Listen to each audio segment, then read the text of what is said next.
تم اس کی پوجا کرتے ہو ما لا یملک لکم ضرا ولا نفع، جو تمہیں نہ تو نقصان پہنچا سکتا ہے نہ نفع پہنچا سکتا ہے، ولا یستطیعون لهم نصر انفسهم، بلکہ وہ چیزیں جس کی تم پوج رہے ہو وہ خود اپنے آپ کو فائدہ نہیں پہنچا سکتی، بلکہ وہ تو تمہاری بات سنتی بھی نہیں ہے۔ مرے ہوئے انسان کی مورتی جو تم نے اپنے ہاتھ سے بنائی، وہ مٹی یا پتھر وہ بات بھی نہیں سنتا۔ تو اللہ تعالیٰ نے بار بار جو شرک کی نفی کی ہے، شرک کی جو نفی کی ہے، اللہ کو بھلا کر دوسری طاقتوں کو اللہ کی جگہ پر رکھ دینا، اس کو شرک کہتے ہیں۔ اللہ کو بھلا کر دوسری چیزوں کو اللہ کی جگہ پر رکھ دینا، جس کو شرک کہتے ہیں، خود اس کو بھی جہنم کی آگ میں جانا ہے جس کو تم پوج رہے ہو۔ یہ پتھر جس کو تم نے اٹھا کر تراش کر بت بنایا ہے، یہ پتھر بھی جہنم میں جلے گا۔ وقودها الناس والحجارہ، جہنم میں بت کی پوجا کرنے والے انسان بھی ایندھن بن کے جلیں گے، اور جہنم میں وہ پتھر بھی جلیں گے جو بت بنے تھے۔ کہ طاقت تو صرف اللہ کے پاس ہے۔ ایشرکون ما لا یخلق شیئا وهم یخلقون، کیا تم لوگ اللہ کے سوا ایسی چیز کو پوج رہے ہو جس نے ایک ذرہ بھی آج تک نہیں بنایا؟ خود اس کو اللہ نے بنایا، اسے بنایا گیا، اس نے ایک ذرہ بھی نہیں بنایا۔ اب اس کی بنیاد پہ لوگوں میں ایک بات کہوں آپ سے، امید ہے کہ آپ اس کو غور سے سنیں گے۔ جب قرآن پاک اترا، جب اسلام نازل ہوا، تو سب سے پہلا جو مطالبہ تھا وہ یہی تھا کہ اللہ کی وحدانیت کو مانو، لا الہ الا اللہ کہو۔ تم عزا کی پوجا کرتے ہو، تم لات کی پوجا کرتے ہو، تم منات کی پوجا کرتے ہو، تم یغوث اور یعود اور نصر کی پوجا کرتے ہو، ان سب کو خدا مت کہو، کہو کہ یہ سب تو مخلوق ہے، اللہ ہی اکیلا ہے جو معبود ہے۔ لا الہ الا اللہ۔ تم کہتے تھے کہ آلہہ ہیں، بہت سارے بھگوان ہیں، یہ بھی ہے یہ بھی ہے، تم کہو نہیں، کوئی بھگوان نہیں ہے، کوئی بھی عبادت کے لائق نہیں ہے، ایک ہی ہے اللہ۔ یہ اللہ نے پیغام دیا، پہلا اسلام کی بنیاد یہی ہے۔ تو بہت سارے لوگوں نے اسلام قبول کر لیا، لیکن ظاہر ہے کہ اسلام ایک جامع نظام زندگی کا نام ہے۔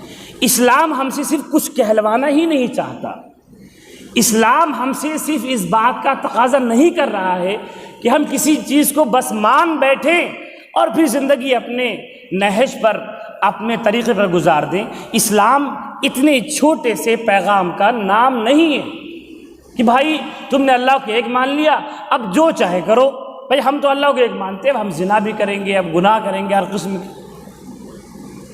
اسلام ایک مکمل نظام زندگی کا نام ہے، ایک ایسے قوانین کے مجموعے کا نام ہے جو زندگی کے ہر شعبے سے متعلق ہے۔ دنیا میں آخرت سے پہلے دنیا میں بھی ہر شعبے میں، ہر علاقے میں، زندگی کے ہر پہلو سے کامیاب ہونے کے لیے جو اصول فراہم کیا گیا، ان اصول کا نام اسلام تھا۔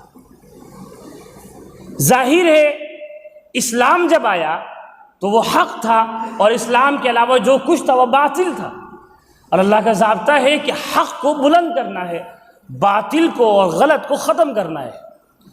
تو اسلام آیا تو یہ پیغام بھی آیا کہ تم اس پیغام حق کو صرف اپنے تک نہ رکھو، دوسروں تک بھی پہنچاؤ، اللہ کی پہچان کا تعارف کراؤ، اللہ کی طاقت کو لوگوں کے علم میں ڈالو، اللہ کی یکتائیت کو، اللہ کے ایک ہونے کو، اللہ کی جو عظمت ہے جو کسی کے پاس نہیں ہے۔ یکتائیت کا مطلب اس عظمت کا، اس طاقت کا تعارف کرا لوگوں تک پہنچو، گھر گھر پہنچو، مرد و عورت تک پہنچو۔ اور اگر اس پہنچانے میں تمہیں جان کی بازی لگانی پڑے، تمہیں جنگ کا سامنا کرنا پڑے، تو تم بھی ہتھیار اٹھاؤ، تم بھی جان لٹاؤ۔ ان اللہ اشترى من المؤمنین انفسهم واموالهم، اللہ تعالیٰ نے ایمان والوں سے ان کی جان اور مال خرید لیا ہے جنت کے بدلے میں، کہ اب تمہاری جان اور مال اللہ کے لیے، اب اس کو پہنچاؤ، جان لگانی پڑے جان لگاؤ۔ تو بہت سارے لوگ کھڑے ہو گئے اس پیغام حق کو عام کرنے کے لیے، لیکن بہت سارے لوگ ایسے بھی تھے مفاد پرست، کمزور دل والے جو کشمکش میں پڑ گئے، جب اسلام بلند ہوا، اہل حق طاقت پانے لگے، اللہ کی مدد آنے لگی، جنگوں میں فتوحات ملنے لگی، تو کچھ لوگ ایسے تھے جو کشمکش میں پڑ گئے کہ بھائی اگر ہم اللہ کو ایک نہیں مانیں گے تو اس مسلمانوں کی مضبوط طاقت کا ہم سے سامنا کرنا پڑے گا اور ہم جہنم رسید ہو جائیں گے، تو اب ہم اسلام سے دور رہ کے نہیں رہ سکتے۔ لیکن اللہ کو ایک بھی ہم کیسے مانیں؟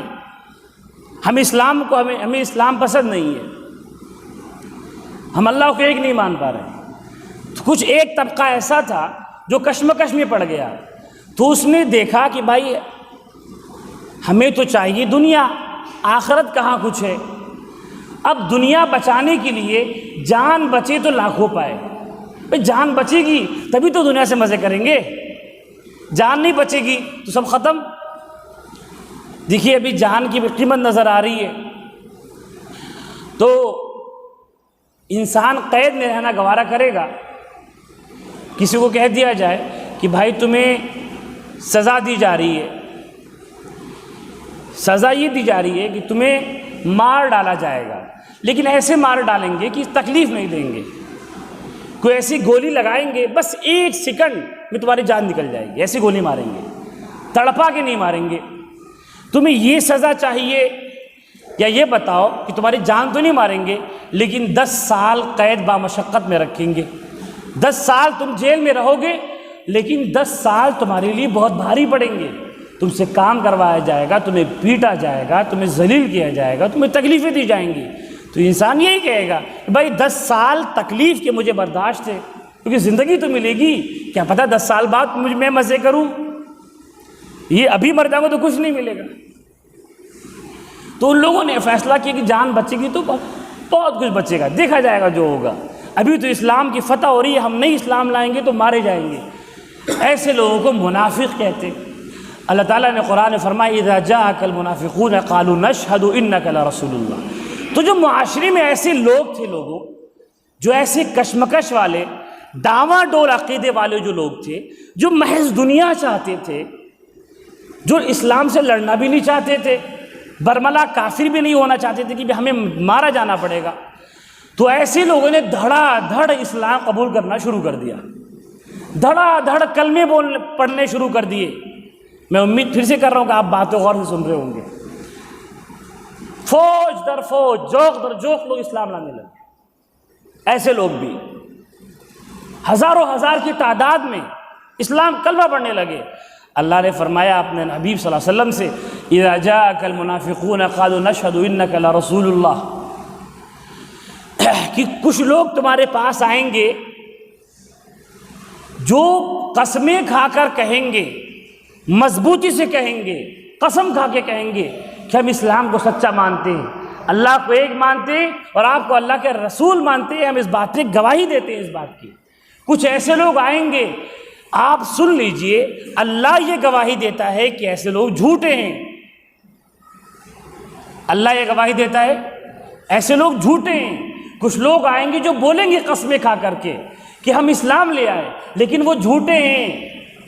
آگے اللہ نے کیا فرمایا اتخذوا ایمانہم جنۃ فصدوا عن سبیل اللہ۔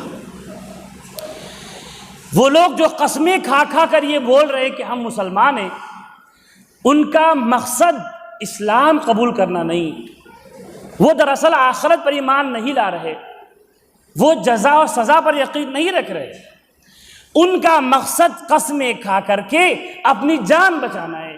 اتخذوا، انہوں نے بنا لیا، ایمانہم، اپنی قسموں کو، جنتاً، ڈھال، یہ قسم کھا کر وہ ڈھال بنا رہے ہیں کہ ہم قسم کھا لیں گے، ایمان لے آئیں گے تو جان بچے گی، تو اسلام کو انہوں نے ڈھال بنا لیا جان بچانے کا۔ ایسے لوگ منافق ہیں، مسلمان نہیں۔ آگے فرمایا فصدوا عن سبیل اللہ، یہ بڑا ہی غور طلب جملہ ہے، غور کرنے کا لائق ہے۔ اللہ کہتے ہیں کہ ایسے لوگوں نے اللہ کے راستے میں رکاوٹ پیدا کی ہے، ایسے لوگوں نے اللہ کے راستے میں رکاوٹ پیدا کی ہے۔ ارے بھائی یہ سوال یہ اٹھتا ہے کہ ٹھیک ہے اللہ جل شانہ آپ نے بتایا کہ کچھ لوگ ہیں جو اپنی جان بچانے کے لیے کلمہ پڑھ رہے ہیں، دل میں کلمہ نہیں ہے ان کے، جان بچانے کے لیے پڑھ رہے ہیں، تو وہ تو ہلاک ہیں، وہ مسلمان نہیں، یہ بات سمجھ میں آ رہی ہے۔ لیکن یہ بات سمجھ میں نہیں آتی کہ وہ اللہ کے راستے سے رکاوٹ کا ذریعہ کیسے بن رہے ہیں، وہ آڑ دوسروں کے لیے کیوں بن رہے ہیں؟ رکاوٹ تو وہ ہوتی ہے جو راستہ بند کر دے، دوسروں کے لیے آنے کے راستے بند کر دے، تو یہ دوسروں کے لیے رکاوٹ کا ذریعہ کیسے بن رہے ہیں؟ وہ ایسے بن رہے ہیں کہ یہ ایمان بظاہر دوسروں کی نظر میں مسلمان ہیں، بظاہر دوسروں کی نظر میں مسلمان ہیں، اور مسلمان ہونے کی بنیاد پر اللہ تعالیٰ کی جو نصرت ہونی چاہیے، جو غیبی امداد ہونی چاہیے، جو مسلمان ہونے کا نور معاشرے پر نظر آنا چاہیے، وہ نظر نہیں آئے گا تو دوسرے لوگ دھوکہ کھائیں گے کہ دیکھو مسلمان ناکام ہے، اور ان کی وجہ سے پھر راہیں بند ہوں گی اور اللہ کو نہیں مانیں گے۔ انہم ساء ما کانوا یعملون، ان کا عمل بہت برا ہے۔ اس لیے اللہ فرماتے ہیں قرآن میں دوسری جگہ پہ، ان المنافقین لفی الدرک الاسفل من النار، کہ منافق جہنم کے سب سے نیچے والے گھڑے میں ہوگا، سب سے بدتر جگہ پر ہوگا۔ کیوں؟ کافر تو اللہ کو نہیں مانا، لیکن منافق اللہ کو نہیں مانا یہ کام بھی کیا، اور بہت سو کو راہ حق سے آنے سے روکا بھی ہے۔ یہ میری وہ بات تھی جو آیت کے تشریح میں نے آپ کے سامنے کہی۔ اب جائزہ لینا ہے حالات کا۔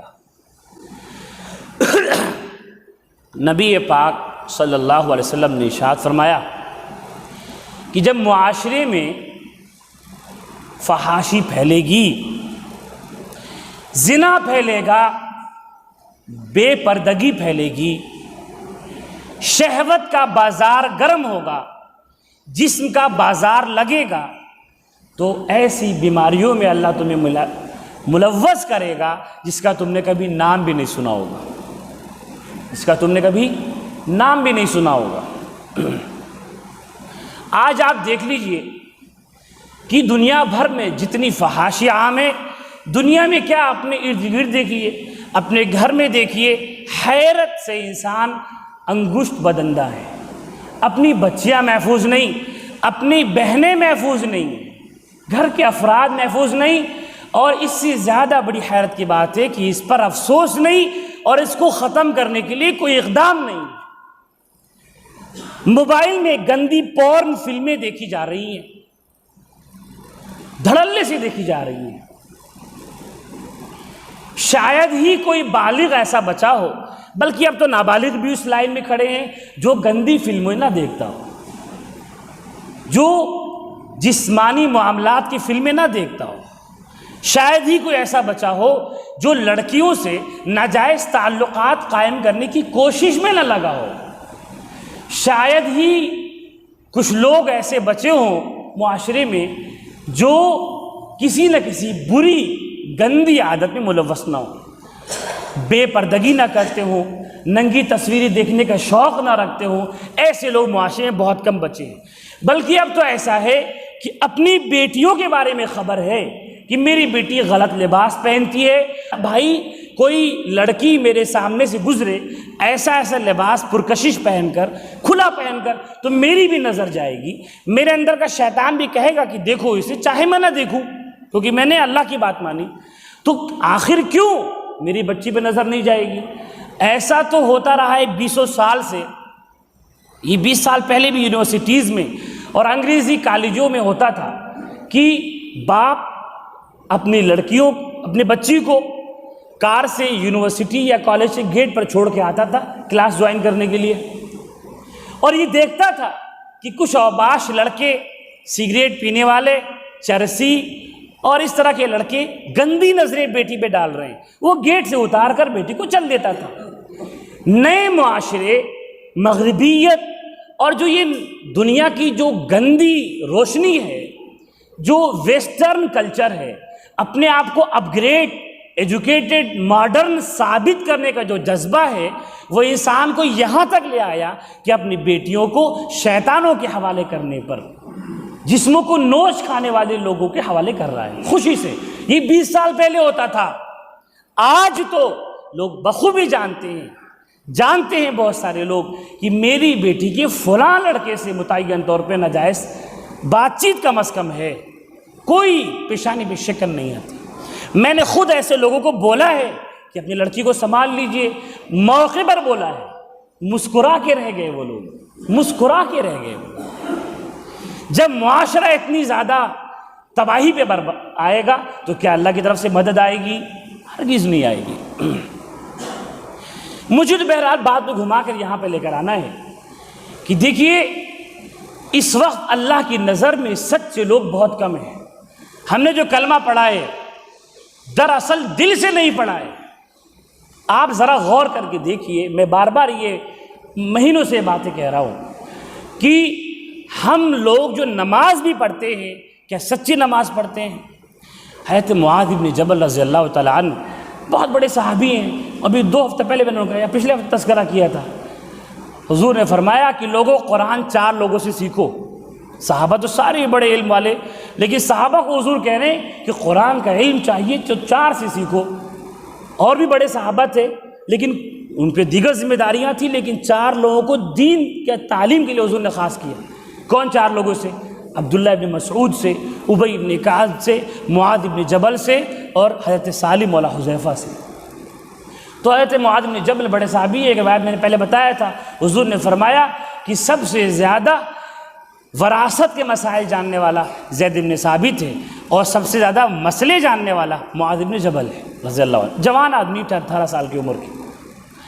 تو حضور کے ساتھ ایک مرتبہ سفر پہ تھے، کہنے لگے کہ میں حضور کے ساتھ میں سفر پہ تھا، ہم چل رہے تھے، میں نے اللہ کے رسول سے پوچھا کہ رسول اللہ کچھ ایسا بتائیے کہ میں جنت میرے قریب ہو جائے، جہنم سے میں دور ہو جاؤں، جنت میں پہنچانے والا عمل بتائیے۔ اب ظاہر ہے کوئی بڑا آدمی اگر تنہائی میں مل جائے تو انسان کوئی بہت اہم ترین سوال کرے گا، تو اس سے بڑا مقصد ہی انسان کا کوئی نہیں کہ جنت میں پہنچ جائے۔ اب حضور مل گئے تو پوچھنے کا بڑا اچھا موقع ہے۔ تو حضور نے فرمایا لقد سألت عن امر عظیم، تم نے بہت بڑا سوال کیا ہے بھائی، اس کے لیے ساری انسانیت لگی ہوئی ہے جنت میں جانے کے لیے، چھوٹی موٹی چیز تو ہے نہیں۔ لیکن حضور پاک صلی اللہ علیہ وسلم نے ارشاد فرمایا یہ کام بڑا آسان ہے، تم نے پوچھا بڑی چیز کے بارے میں لیکن کام بڑا آسان ہے۔ کام کیا ہے؟ حضور نے فرمایا کچھ نہیں آسان، جس کے اللہ نے جس کے لیے آسانی کر دی، کرنے والے کے لیے بڑا آسان ہے۔ کیا؟ تقیم الصلاۃ، نماز قائم کرو صحیح سے، تو دی زکوٰۃ، زکوٰۃ دو، تصوم رمضان، تحج البیت، روزہ رکھو اور بیت اللہ کا حج کرو۔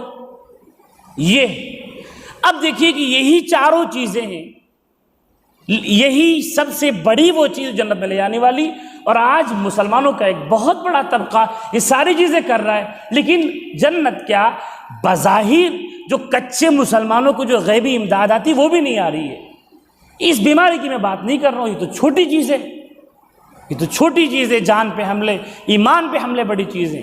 افسوس یہ ہے کہ ایمان پہ حملے ہوتے ہیں، ہماری ایمان خطرے میں پڑتا ہے تو ہمیں احساس نہیں ہوتا، اور جان خطرے میں تو یہ ماسک لا کے گھوم رہے ہیں۔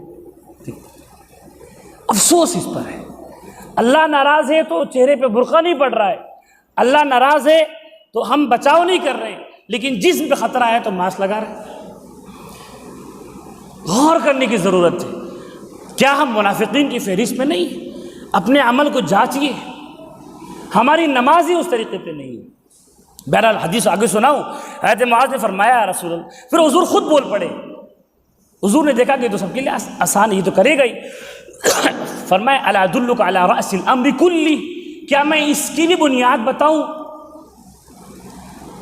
فرمایا ضرور یا رسول اللہ۔ حضور نے فرمایا کہ صدقے دو تطفئ الغضب تطفئ النار، نیک کام کرو، صدقے کرو، تمہارے برے اعمال ختم ہوں گے، جہنم کی آگ بجھے گی، اللہ کا غصہ ٹھنڈا ہوگا۔ اور فرمایا آگے والصلاۃ جوف اللیل، اور رات میں اٹھ کے نماز پڑھو، رات کے بیچ میں تہجد میں، یہ جنت سے قریب کرنے والا ہے۔ اور پھر آخر میں فرمایا، پھر حضور نے خود پھر بولا تیسری مرتبہ، اور ان سب باتوں کا خلاصہ بتاؤں میں تمہیں، الا ادلک علی ملاک الامر کلہ، یہ ساری شریعت کا خلاصہ بتاؤں؟ فرمایا ضرور یا رسول اللہ۔ کہا کف اللسان، کف لسانک، حضور نے زبان پکڑی اور کہا اس زبان کو بچاؤ۔ حضرت معاذ بن جبل رضی اللہ عنہ کو حیرت ہوئی کہ یہ کیا چیز ہے یار، یعنی اسلام تو ایک بڑے نظام زندگی کا نام ہے، زبان سے کوئی انسان جہنم میں کیا جائے گا، اور زبان کو بچا کر کے کوئی انسان جنت میں کیسے جائے گا؟ زبان کوئی عبادت تو لگتی نہیں ہے۔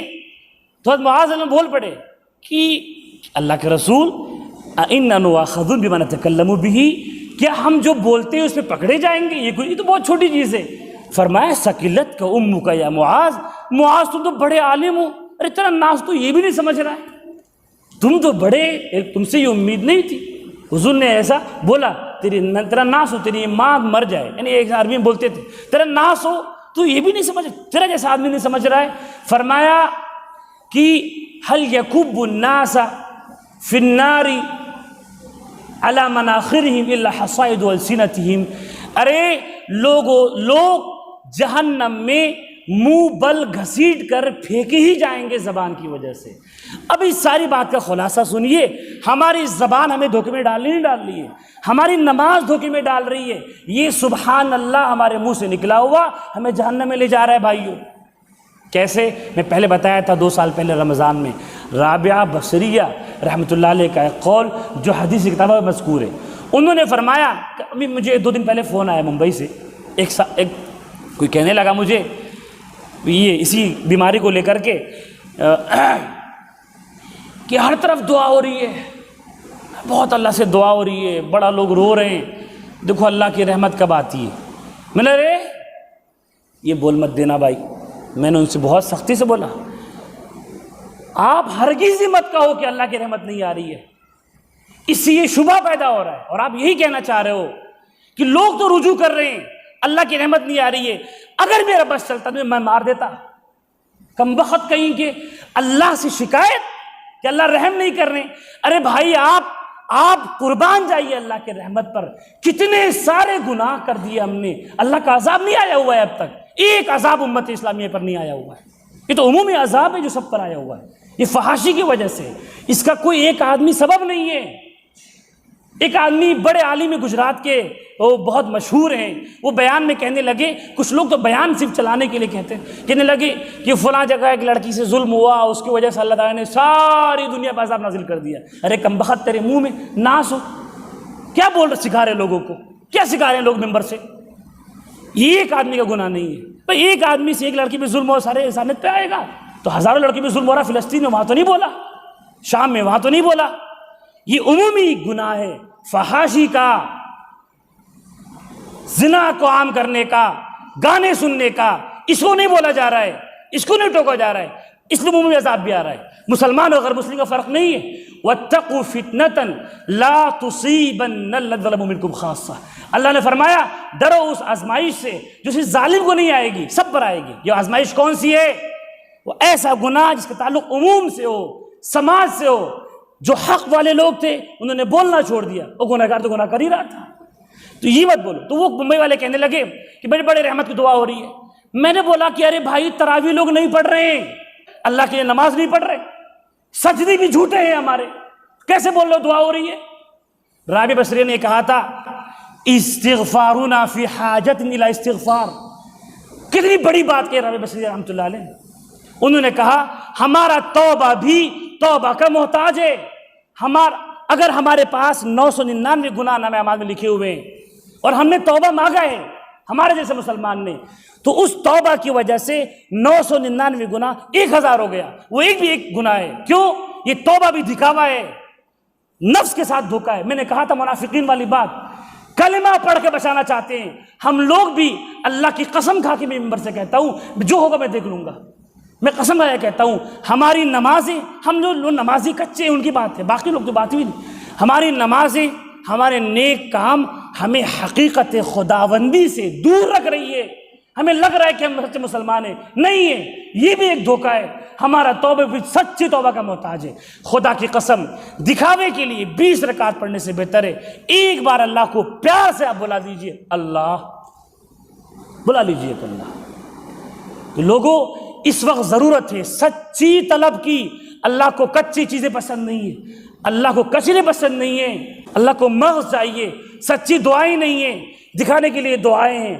ہاتھ اٹھے ہیں اپنے عادتوں پر، جس میں ایک ایڈیشن ہوتا ہے، ایک ہیبٹ ہوتی ہے، ایڈیشن ہوتا ہے، ایڈیشن ہے ہمارا، ہم ہاتھ اٹھ جا رہا ہے، ہم دعا نہیں مانگ رہے، ہم اللہ کو پکار نہیں رہے. میں نے جو کہا تھا اسلام تو دراصل خدا کی طاقت، ان کی عظمت کو پہچاننے کا نام ہے کہ خدا کے سوا کسی کے پاس کوئی وہ عظمت نہیں ہے، وہ طاقت نہیں ہے.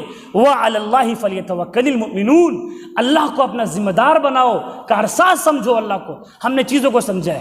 ہم کتنی بار دوا لیتے ہیں تو سوچتے ہیں کہ شفا اللہ ہی دے گا. لوگ بولتے ہیں تعویذ حرام ہے، وہ غیر مقلد بولتے ہیں تعویذ حرام ہے. میں بولتا ہوں دوا حرام ہے. میں کیا بولتا ہوں؟ دوا حرام ہے. نالائق. تعویذ کم حرام ہے. تعویذ میں کم از کم تو یہ تو ہے کہ بھائی اللہ میاں دے رہے ہیں، اللہ کے نام لکھا ہوا ہے. دوا میں تو کہیں بھی اللہ نہیں لکھا ہوا ہے.